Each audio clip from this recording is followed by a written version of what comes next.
What's up, military millionaires? I'm your host, David Pere. Alex is in Belize today, and I've got Tyler Austin, the founder of REIsift and also a veteran himself, on today. And I love REIsift, so we're going to dig into what that is and why you need to pay attention for how to save money with marketing and really just be a more efficient real estate investor throughout this show. But I should have had a much better introduction other than service member and creator of this badass platform that I've been recommending to everybody because it saves me a ton of money. I think that honestly is probably the best thing I could introduce you as because, I love everything REIsift, and I think it's like, when I think of it, I think of how much money people that I know investing and trying to buy off market deals are literally just burning, right? Like they're just like creating like this pile of cash in their backyard. They just light it on fire and they're like, I'm marketing, I'm spending money, it's going to work.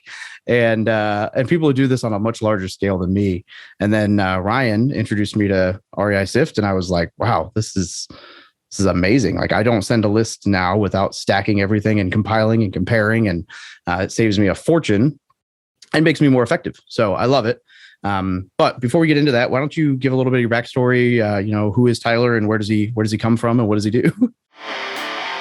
Welcome to the Military Millionaire Podcast, where we teach service members, veterans, and their families how to build wealth through personal finance, entrepreneurship, and real estate investing. I'm your host, David Pere, and together with my co-host, Alex Felice, we're here to be your no BS guides along the most important mission you'll ever embark on: your finances. Vehicle 1, you're clear to depart friendly lines. Roger, Vic 1, Oscar Mike.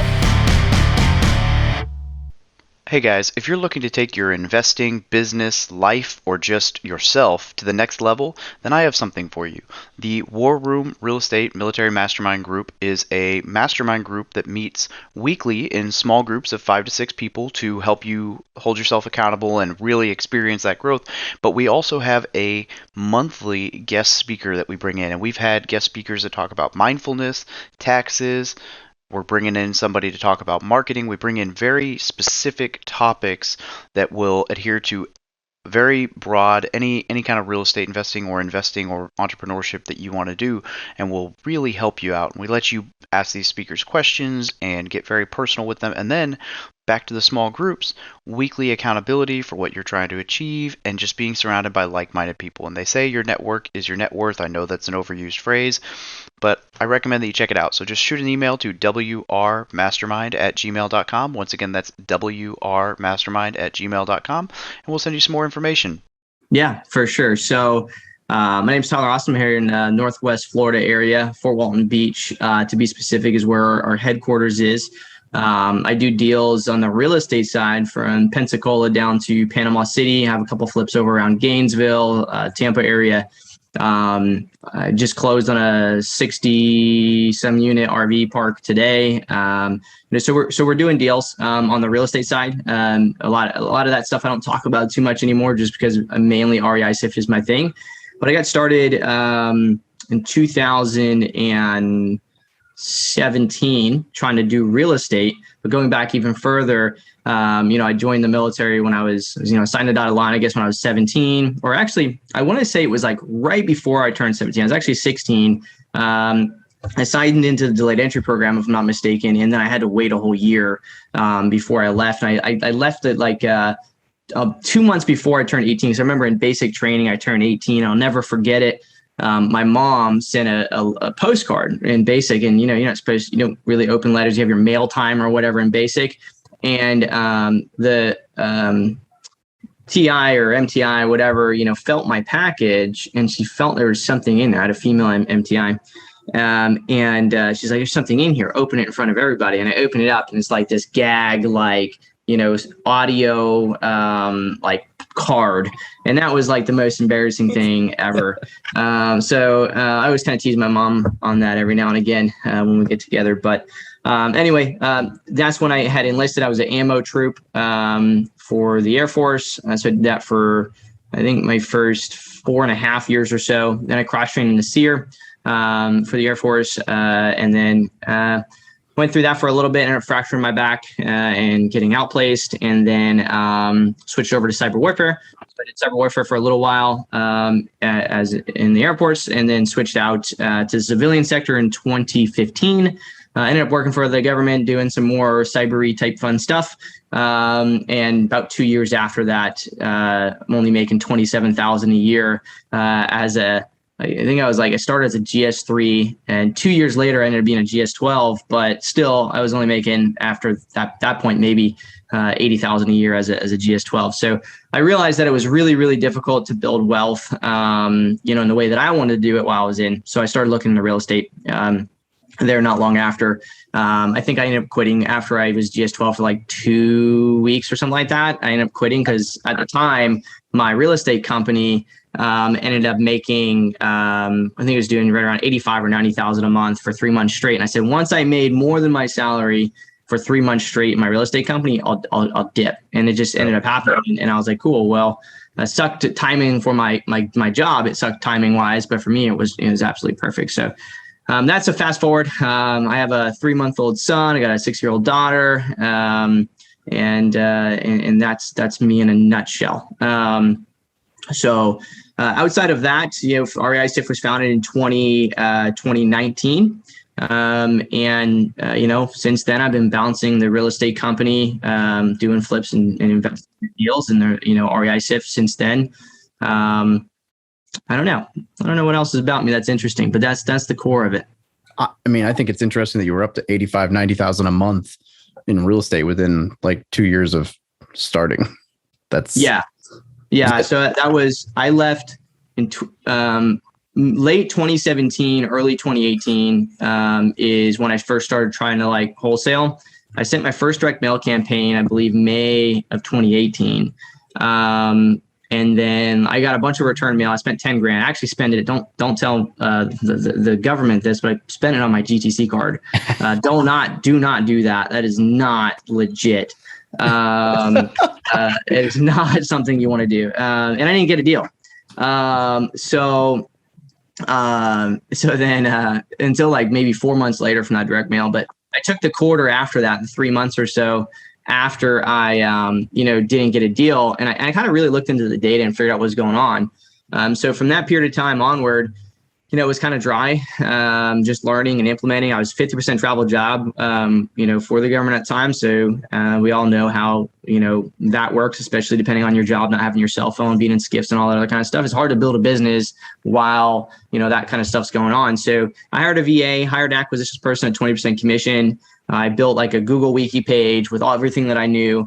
And I kind of just set them at it. Right. And I had this process that I wanted to follow, which we can talk about. But then that first quarter, we did 250 grand. And I was like, okay, this engine works, right? The system works. And it was only against like 1,200 prospects that we were marketing to. And it was, I think, total of 16 deals or something like that in that quarter from it. And so, it was good. And it combined, I think it was like 8 or 9 wholesales, a couple wholesales, and a flip or something like that as the breakdown. So there's a little mixture of everything. So I didn't just like focus on just like one time. Oh, and a rental. I picked up a rental at that time period. So it was like, I didn't like really have like an idea, like I'm going to get into this and just be a wholesaler. It's like, I'm just going to make money from real estate was my premise. But that's kind of like that initial timeline of me getting started in the real estate thing. And then REIsift started like 3 months later. Dude, that's crazy because I mean, my start is totally different. Like I bought a duplex and house hacked, and then it was like 2 years before I bought my next like real rental deal. And so I'm a huge buy and hold, like love the rental side. And it sounds like if you're buying RV parks, you enjoy that side as well. But a lot of people start off wholesaling to build the capital and then get into renting. I was like, I'm just gonna rental and house hack and then rental. And then, but it's that's like a super slow ramp up. And it wasn't this year. We just bought another one. I don't know, over 80 doors. And it's because I started like finding out how to do direct to seller and finding out how to go off market, finding out how to wholesale and wholesale to build that capital to keep, all of those things. And in that midst of all of that, I obviously found REIsift, and I'm nowhere near on the level of data nerd or marketing nerd as you or Ryan, but I enjoy that kind of side of like numbers and data and tweaking things. And the moment I saw like, wow, I can take, 96,000 records and sort it down to like, here's 1,200 people that I absolutely need to talk to. Like those are the 1,200. If I can get a hold of those 1,200, the whole year will be good. And it's been crazy, like some of the responses from that. So if you could you elaborate just a little bit on kind of like what REIsift is and what it does? And then we can kind of dig through, I guess, some scenarios for how it would help like a newer or younger investor. Yeah, so I think it would help to understand like why it was created in general, to understand more about what it is. It seems like that typically makes people understand better. So I was buying I went out and I initially focused and got a bunch of lists, got every list I could think of, and I got really kind of stuck in that, right? Trying to find every list really early on instead of just marketing. So I ended up deciding hey, I'm just going to take high equity solely because I know if they at least have equity, then I can flip it. So I focused on high equity, and then I was like, well, I also need there to be something some sort of problem that I know they can't fix and the government will fix it for them. So that's where I got tax delinquencies at that point. And I just used Google Sheet and I had overlaid them, and I had said, okay, well, I know that I want to hit all of these people, but I know that there's a certain amount of those people that I really want to focus on initially, all of my energy, and then work my way out. So the most money and the most energy on the most valuable prospects, and then working outward to, the lesser energy type marketing strategies to the, people who seem less motivated from a visual perspective on the data aspect. So I had created some scripts and kind of overlaid that data, those prospects. And initially I had about, I think it was 5,000 high equity. And then I forget how many came from the county on tax delinquency, and it ended up being about 1,200, that were on both those lists. And I was okay, I got 1,200 here and I got 3,000 over here. I had a VA cold call in the 3,000. And then I had my acquisitions person focusing on the 1,200. So she would call every single phone number after we skip trades. At the time, we're just doing it through Excel, which is a pain in the butt. REIsift has solved that. And she would be leaving manual voicemails, custom voicemails for each one with their name and everything else, really high value, against those. And then we came to find out that data doesn't come perfect, right? When we buy the high equity data, we thought we bought it from ListSource. So, it must be 100%. It must have the zip codes. It must have first name and last name, and that's not true. So when it came to my direct mail, that was my problem with that, is that a lot of that direct mail got returned. I spent all that money and then a ton of it got return mail because of the fact that, I was mailing to a trust or an LLC. I was mailing to somebody that had the first initial and last name. I was missing a zip code. It just wasn't clean.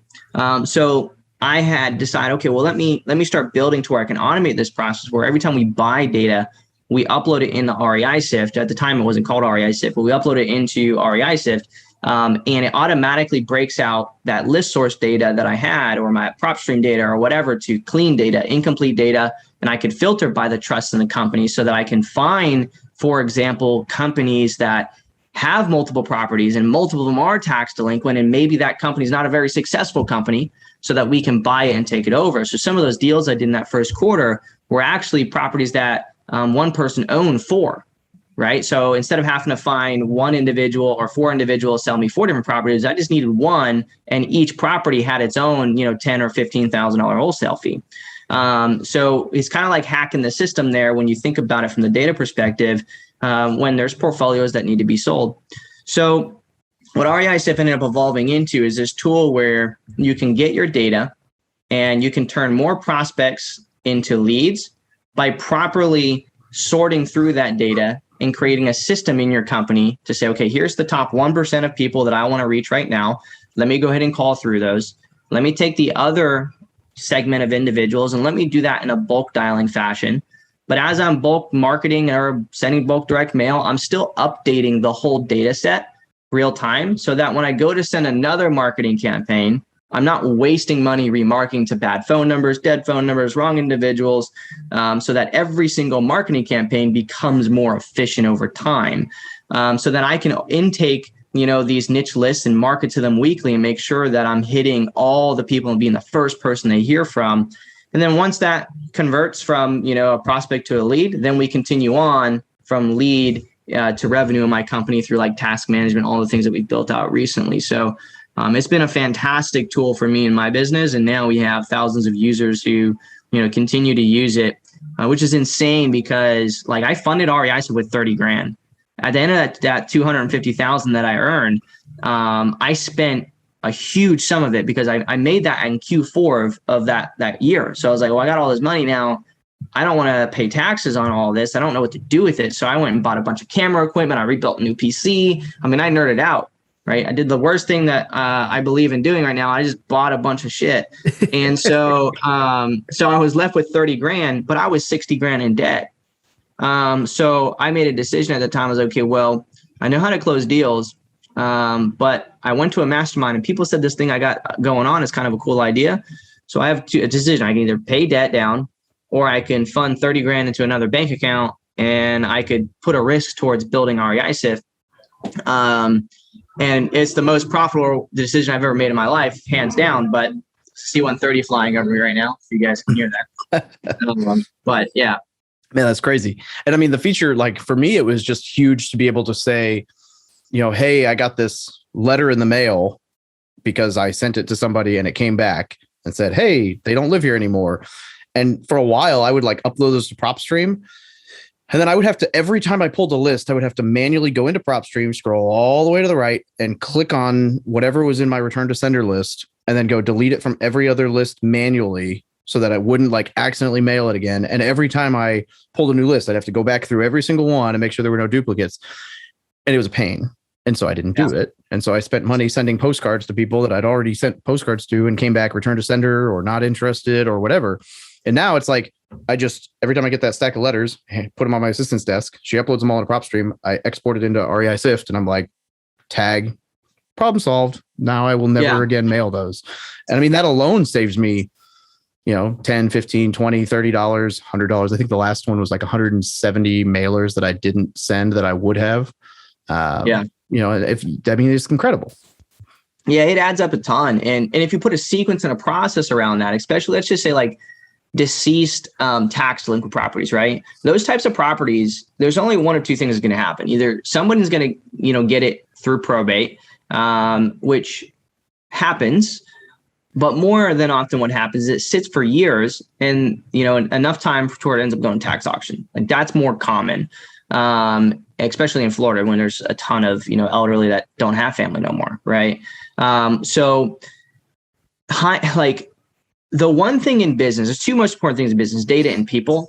And the one thing that isn't a KPI anybody can ever put a number for until after the fact, hindsight's 2020, is opportunity costs, right? Opportunity cost is something that we take for granted until it's like, it's kind of like the people that say like, oh, well, I thought of Apple. I just never did. And I just never created the phone, right? Like, okay, well, that's your problem. Like people know that they spend money every single month on marketing and they might generate 1, 2, 3, 4, 5, say even 100 leads a month, right? So they spend a lot of money on a CRM and all these functionalities for the leads, but they're spending thousands of dollars to generate them and they spend no energy focusing on refining the front side of that process. And that's a huge problem because that's truly where the money's made. Knowing how to generate the lead in the most efficient way is what makes you last for 30 years. Knowing how to turn a lead into money, that's easy. Like if we could all just have, a lead, set in front of us, we can have the conversation. It's the little things that add up, like cold calling correct numbers or wrong numbers or dead numbers and not tracking that against your master, database. We've had clients that calling 200,000, 300,000 phone numbers through cold calling. And then the next month they SMS the same exact list with the same exact phone numbers that have typically, so everyone knows, it's about 70 to 90%, depending on where you skip trace your data from, of the data you get back from skip tracing is dead numbers or wrong numbers. Only typically 1 to 2 of them are correct if you ever get a hold of them. So if you're doing like marketing where you're saying, okay, I'm going to cold call all of them and then I'm going to, SMS them, and you don't track that, you're literally spending 70 to 90% more on your marketing because you're rehitting those things that you already knew through your previous conversation was wrong. And that's ludicrous. It doesn't make any sense. But nobody ever focused on it because there was never a system really to truly do that efficiently until we built it. And now that you have companies that, are making a few million a year that were spending let's say $50,000 a month. And just by implementing REIsift, it went down $10,000 a month, but the revenue doesn't change. So not only do they make, in fact, they make more money. So now they're making more money and they retain $120,000 a year in net profits, right? Which is where the difference between someone who's wanting to build a side hustle and be a true entrepreneur is really it's amazing, what's been possible. The hard part, obviously, that we have is having the ability for people to understand beyond, it's list stacking, right? Because it's so much more than that. For example, if someone calls me right now on my phone, right, and from direct mail, for example, let's just say they call from direct mail, and I already have that phone number inside of REIsift, and they air call from my phone, it's going to pop up, and if that phone number is in the account, it's going to show me what properties they own. So compared to maybe you who don't have air call, it's not integrated with REIsift, and you're not sending direct mail and putting the tracking number in there. I'll pick up saying, "Hey, John, what's going on, man?" You'll pick up and you'll be like, "I'm sorry, who was this?" Right? That in itself is a huge difference in marketing. When my carrot leads come in from my online marketing, I just had one today. It's a deal we're locking up in Wesley Chapel. It came in through my carrot website. Through retargeting ads from direct mail. So they went from our direct mail piece to our website, didn't fill it out. Then it got retargeted on Facebook. They converted through the retargeting campaign, ended up coming into REIsift from our carrot website. But because it was already on a tax delinquent list, right, inside of ours, so I already had the profile, I already had the mailing address, I already had all the information. I had all the tags of how I historically have already marketed to them. And then boom, now it's stacked with my carrot list. All the carrot details from the step 2 ad is in there. And so now I can start building an idea of what works in my marketing, right? What is the pipeline that truly works? Because we had already tried to cold call them and they didn't answer the phone, right? So, but then they converted through our retargeting ads, and I can see that historically on my activity log that, okay, I sent direct mail here. I sent to cold calling here. Oh, it came in through our carrot website here. So I can start seeing that pattern of what's effective in my specific market, because everybody's different, right? Everyone has their own thing. You mean the same exact market, and you could just do something better differently than someone else in your market. But the one thing is true between your company and their company is the person who tracks it and understands it the best is the one who will be there the longest. You might start off with cold calling, and they might start off with SMS. And then you might cold call, and then they might, SMS or whatever the scenario is. But in the end, you're both spending money. And the more that we can focus on how to do that more efficiently, the better. I don't know if it was Seth Godin, but there's a marketer who once said, the guy who wins on Google is the guy who can afford to pay the most per lead, right? Because you're going to be able to outbid everyone else. But I think the piece that gets lost in that is in order to do that, the rest of your systems have to be extremely efficient, and you can't afford to pay the most per lead if you're not super efficient in the rest of your business. Well, this is kind of the same mentality. Is obviously you're not trying to pay the most per lead, but it's trying to streamline your processes so much that you can hit somebody with a letter, a call, a text, another letter, whatever, for the same amount of effort or cost per lead as what I'm doing to hit one person, right? If I'm sending 10,000 mailers and getting 60 phone calls, and you're sending 1,000 letters and 1,000 calls and 1,000 texts and getting the same 60 leads, your cost per lead is going to be way lower than mine. So you can actually, the cost of... You can have a much smaller team, right? Your team can be efficient, really efficient, because they have objectives, they know what to do. And then being able to reverse engineer, I had a lead, 106 Star Drive is the address. Just so people know I'm not bullshitting. I'm surprised you remember that. Yeah. And well, it's because all of our leads weekly, in my business, I have one meeting a week, and it's one of the most important meetings, right? And it's Monday mornings at 9. It's with my lead manager and my lead prospector. And we look through two sides of it. We look at what are the leads we generated. Okay. And what are the leads that we're working on right now that are hot leads? And we look at the activity log, and we go back through and we look at when did that data come into our company for the new leads, and then how long and what did we do until it converted to a lead, right? And then from the lead manager perspective, once that lead hands off to lead manager, we look at it. When was the task created for the lead manager, and how long did it take for that task to get called back? Was it done on time? And then how many callbacks did it take until we converted or got a hold of them a second time, number one, because that's a big thing, trying to get them back on the phone. And then how long has it taken for that to actually convert into an offer being made from an acquisitions individual and revenue in our bank account, right? So from prospect to leads and from leads to revenue is how we break down my level 10 my Monday meetings. And we go back through and look. And so 2 weeks ago, we had a lead come in. This record was already in my account under high equity. In August, we uploaded it, a code enforcement list, and it ended up stacking, which made it ended up coming into my vision at that point. I ended up assigning it to my VA April to do what we call the sensei flow, against basically sequential marketing. And 5 days later, it converted to a lead. But I didn't give it to April for a month and a half. So it took me a month and a half for me to assign it to her, but it only took 5 days for it to convert to a lead. Right. So right then and there, from a reverse engineering perspective, from the point of trying to refine and enhance a business, there's a business process that needs to be implemented. The data getting to the VA in the quick amount of time when it's a high priority prospect is paramount, because I could have got that 3 weeks or a month sooner as a lead. I could have lost it entirely, like I did actually. I lost the deal, Hayes Drive, yesterday. I lost the deal. It came in through my Carrot website. It stacked against tax delinquency. We didn't get follow up with it fast enough over the weekend. And what ended up happening? My good buddy Blake of Gulf Coast Property Group locked it up on a contract.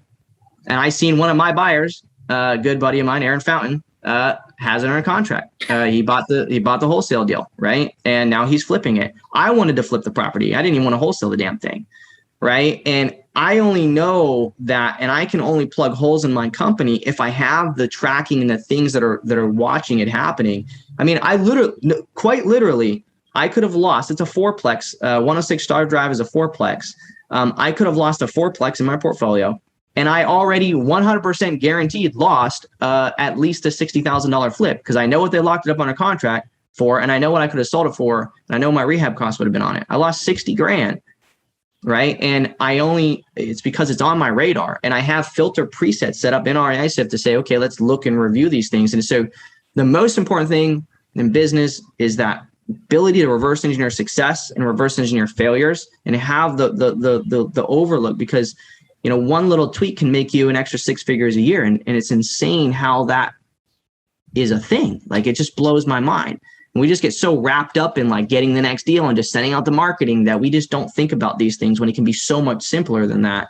And it irks me, right? It irks me that it's not a thing that we think about in the real estate space. But yet runners, athletes, and, real marketers, we all, think about those things, right? Like, runners know their heartbeat, no matter if they're going to run for 30 minutes, they know what their heartbeat should be at from, the start of walking to at the 30-minute mark, and then how long it takes to get back down. These different things are huge when you think about like the lifeblood of our business. And it's just, I'm really passionate about it because of the fact that I literally have saved and lost so much money if I would have just refined something so simple. And that's what makes us be able to have a team of 4 and still do so much revenue. Woo! We'll be back with the show in just a minute, but I wanted to take a brief second and say that, look, you are already obviously investing in yourself by listening to this podcast. But if you can't figure out how to get past all that daunting crap that you just don't know how to sort through, and you're trying to get started in real estate investing and you're just stuck, it happens to all of us. It's daunting. You don't know what you don't know. You don't know everything there is to know, and you don't know really where to find all the information. So that is why I created the Real Estate Investing for Beginners 0 to 1 course, which is solely designed to get you from I want to invest in real estate to holy crap, I have a rental and it's cash flowing. And this course is not going to be anything super complicated that you won't be able to understand. It is just designed to teach you how to build a team, find investments, finance investments, conduct due diligence, close on the investment, and then operate it so that you can enter the real estate investing world smoothly. So if that sounds like something that interests you, definitely check out the link below, and it's cheap as hell right now. Well, and I admittedly do not use REIsift to its potential, but it's already, in the 3 months I've had it, it saved me the probably double cost of utilizing it, just because I am absolutely like the like big vision, no detail guy. And so I would just be like, oh, it takes so long to do these return to senders. I'll get it next time, or it takes so long to put someone in as not interested, or, I forgot who I mailed, so I'll just mail more people and hope I get, whatever. And I was spending, I don't know, 3,000, 4,000 a month on mail. And I'm getting similar results right now on 1 or 2, maybe 3. And what it's allowed me to do is, hey, I landed some deals. Let me order a lot more mail and get a lot more leads in. And if now I'm bringing in a cold caller and not have to worry about the spread so much, because it's there. Like, I can track where I'm sending stuff, and I can have that system, and it's going to continue to improve as I put more time into it. But it's just a very useful platform especially for someone like me who just is not that good at keeping tabs on all that stuff. So to just have it all in one spot, and you don't have to do a million things. It just sits there. It does its thing. Yeah. And when it comes to our marketing too, I think like we get so linear with it. Like, marketing should be a dynamic. Like, for example, and as you start doing it, and you start adding in these different like strategies into your marketing, definitely starting off with one is key and getting good baseline on it. But like, even when just starting off, like there's some people out there like, okay, well, just do direct mail, just start off with direct mail and continue to do direct mail and close deals.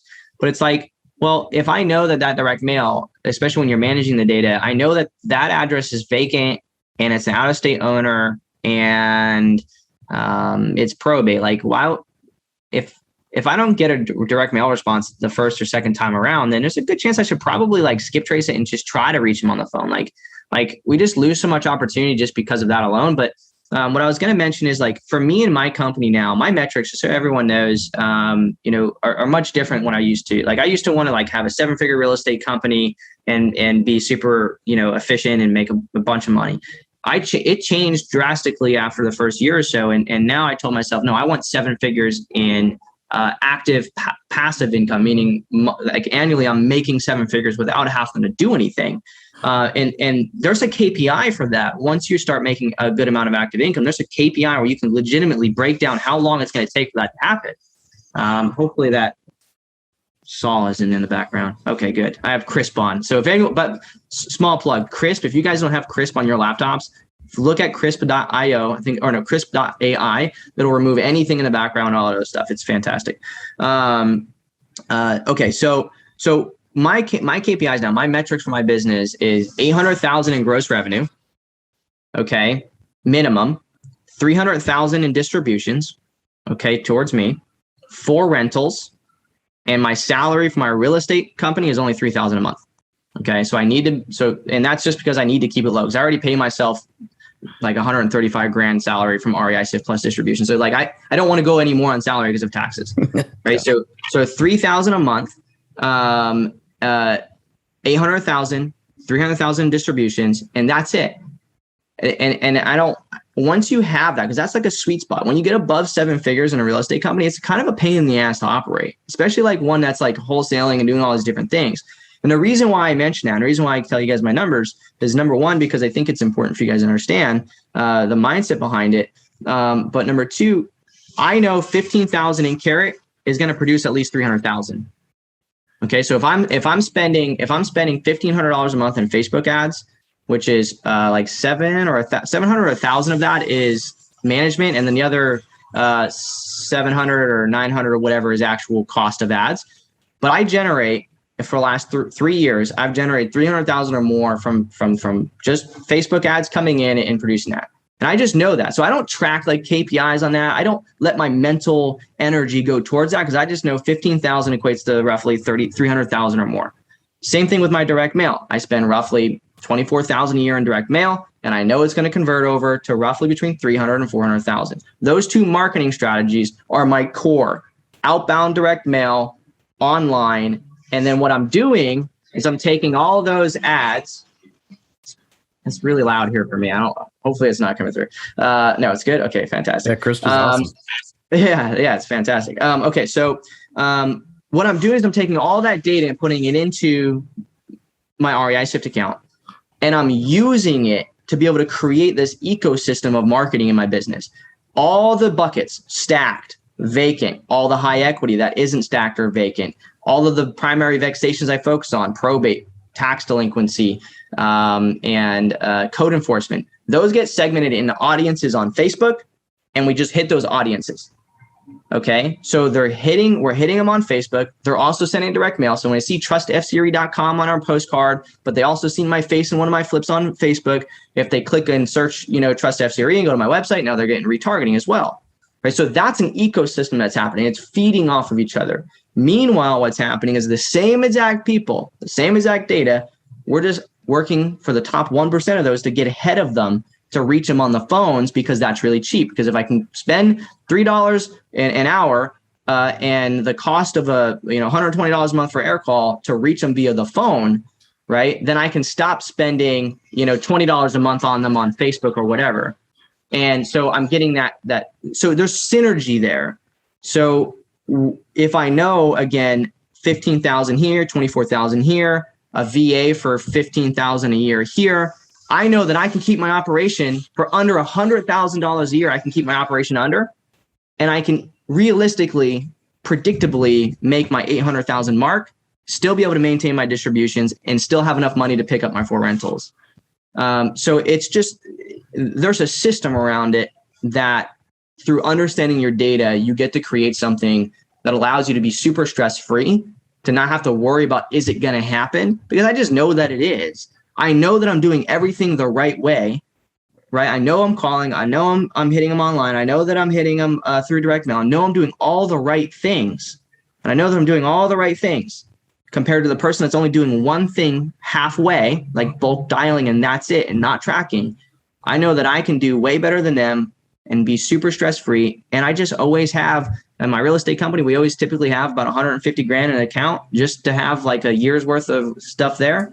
Which means once that stockpile of cash is in that account, to where if we don't get a deal for a month, there's money there or whatever, every single flip I do, every single wholesale I do, every single deal, if I make 50 grand,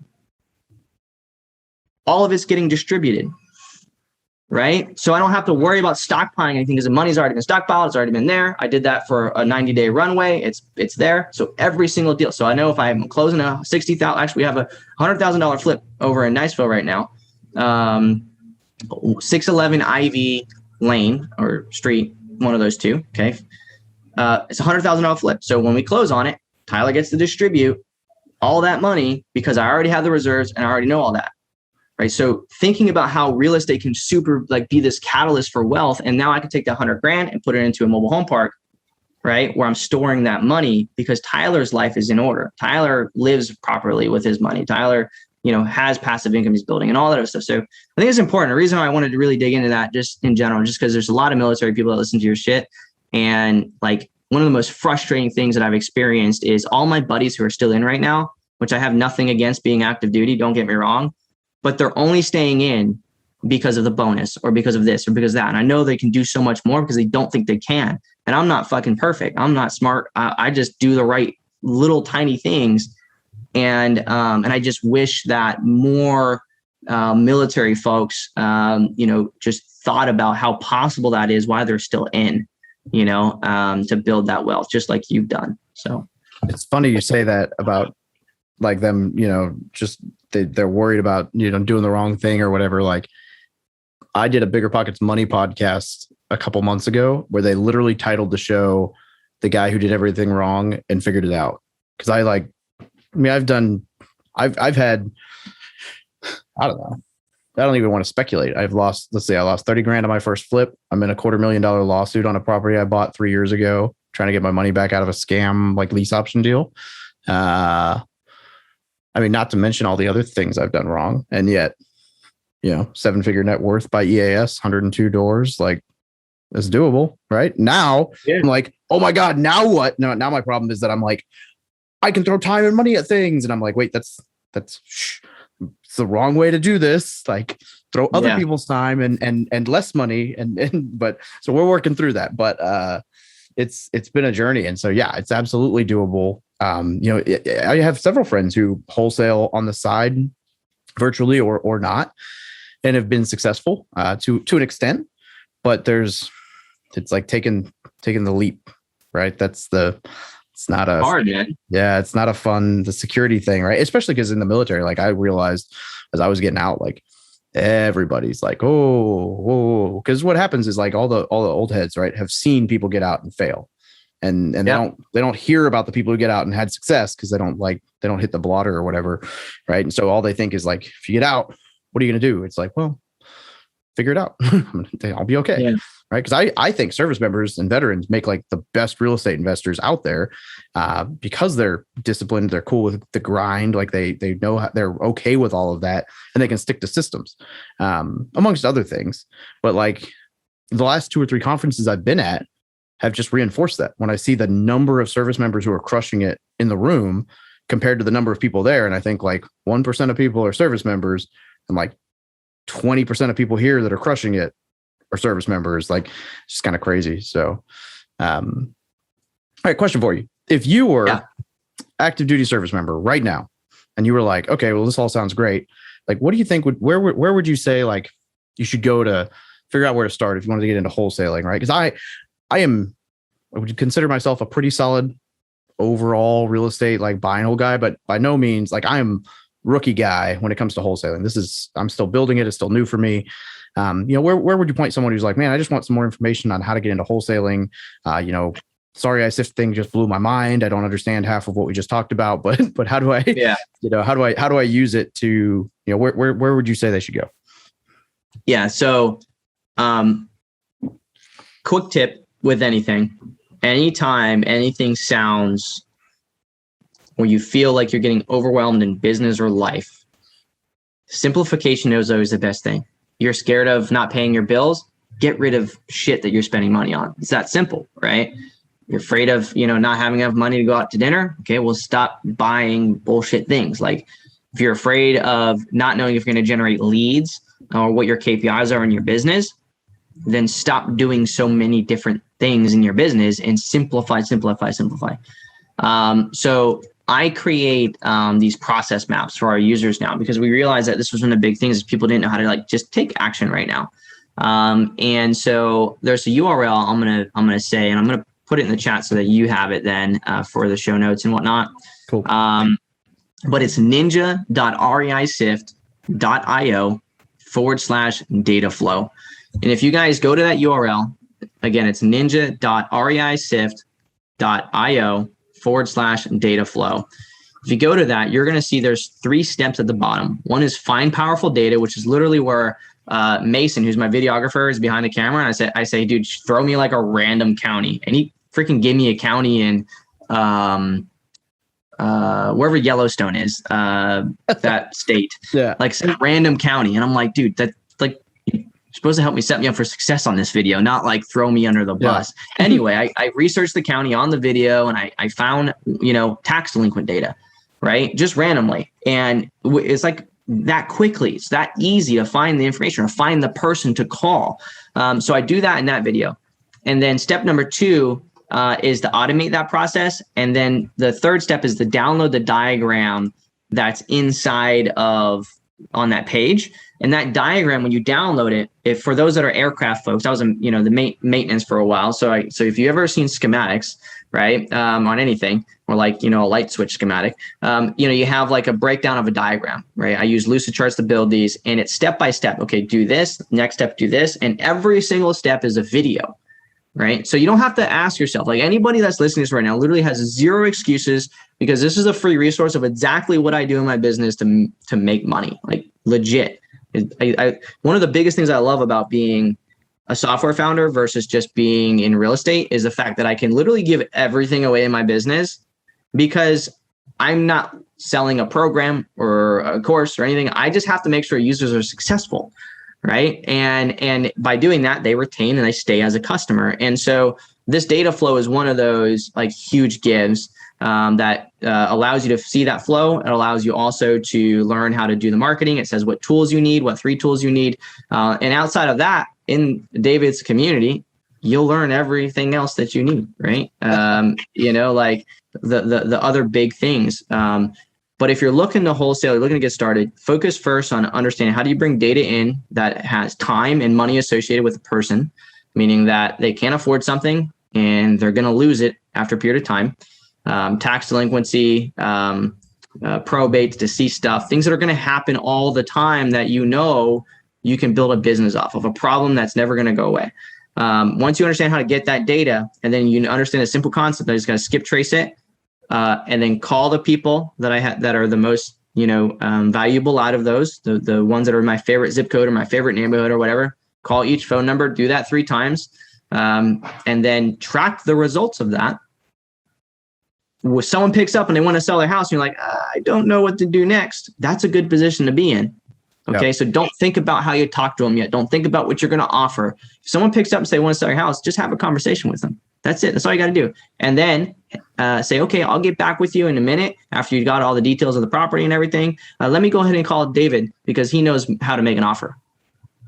Right. And then reach out to David, say, hey, I got a deal. They want to sell their house. I just don't know what to do next. And I'm sure David has something, some resources and whatever that can make you successful at that point. But that's where the success happens. It's not it's the getting on the phone, actually talking with the homeowner that everybody fails at. That's what they can't do consistently the right way. So if you unlock that, which that data flow will allow you to do in the best way possible, then you'll be fantastic. You'll have no excuses on why you can't, ever know how to not make money again, which is a really freeing feeling, by the way. Yeah. I mean, we just locked up. I don't ever want to jinx anything until it's like under contract and closed, but fingers crossed, assuming everything goes well. Like I have a kind of an odd deal that I bought recently. That's like 8,500 piece of land, seller financing it to somebody for $30,000. And it's like, 5 years or whatever on a interest rate, but it's like essentially printing a third of what I was getting paid in the Marine Corps in like 2 days. It's mind blowing when it's like, I mean, I literally just right before we walked in here, my acquisitions guy was like, we're talking about building out my conference room a little bit. And I'm like, yeah, I kind of want a TV, but like, it's not like as interactive with my computer, blah, blah, blah. And Ryan has this like $2,500 like whiteboard that you can like pull everything on, whatever.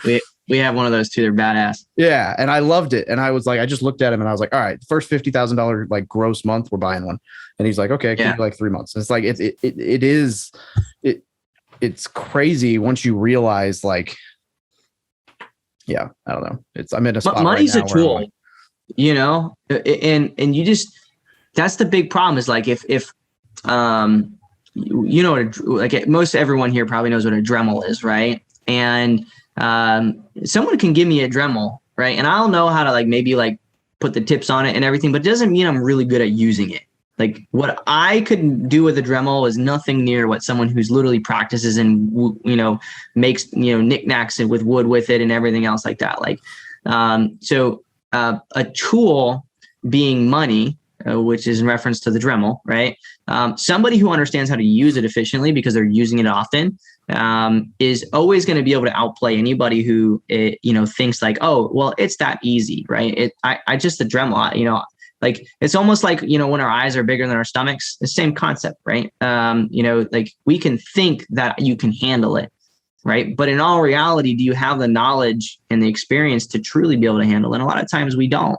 Like that's why I spent like nearly all that $250K in my first quarter on just random BS because I didn't know how to properly handle the tool, which was the money to put a catalyst into my business. And even now I struggle with that, right? I mean, we kick out REIsift as a platform is close to 80%, 60% or so.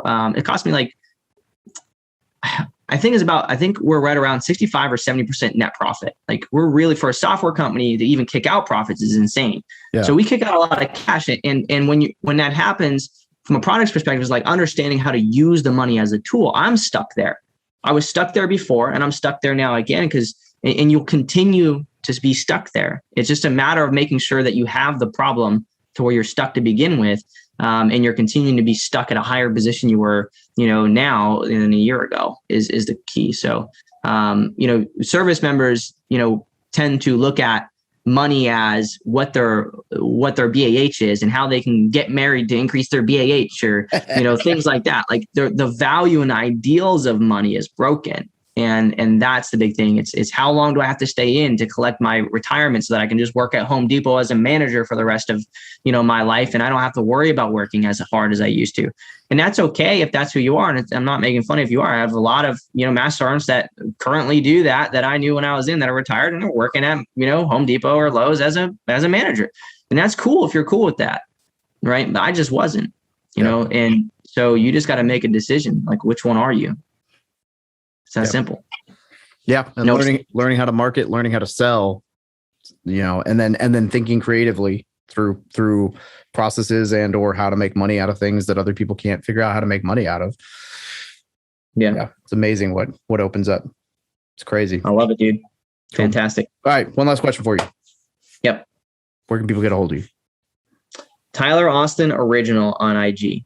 Pretty much anywhere I think is Tyler Austin Original. Other than that, REIsift Mastermind Community on Facebook. I'm typically in there answering questions and stuff like that. I've tried to step away a little bit from in there and let my team take care of things, but I just have fun having conversations and causing a bunch of ruckus. So Tyler Austin Original, hit me up on IG. I prefer voice messages. I don't really like typing very much. I like the more personal feel of voice messages. So send me a voice message. Let me have a conversation with you.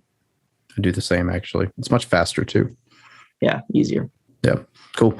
Hey, brother, I appreciate it. It's been a pleasure. It was good meeting you last week in person.